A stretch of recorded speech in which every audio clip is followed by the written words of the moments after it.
Hello বন্ধুরা, নিয়ে চলে আসলাম আর একটা ছোট্ট নিউ ব্লগ। এটা ছিল কালী পুজোর দিন। অনেকটা দেরি হয়ে গেল, কারণ এখন আর এডিট করার টাইম পেয়ে উঠছি না। চারিদিকে এত কাজের চাপ বেড়ে গেছে, তো ওই জন্য আজকে ভাবলাম যে ভিডিওটা একটু ছাড়ি। তো দেখো কত সুন্দর প্যান্ডেল, চারিদিকটা কত আলোয় ঝকমক করছিল রাস্তাঘাট। এখন আর সেরকম কোথায় বলো, এখন আলো আছে ওই যেমন আগেকার আলো ছিল। এখন যেন একটা শূন্যতা বিরাজ করছে রাস্তাঘাটে। হয়তো কিছুদিন থাকবে, তারপরে আবার আস্তে আস্তে সবারই ঠিক হয়ে যাবে। তো পুজোর দিন আমরা দুজনে উপোস করেছিলাম।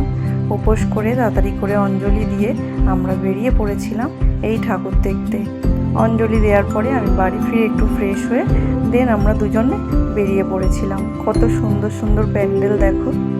তো চলো, টাটা। কেমন লাগলো ভিডিওটা জানিও।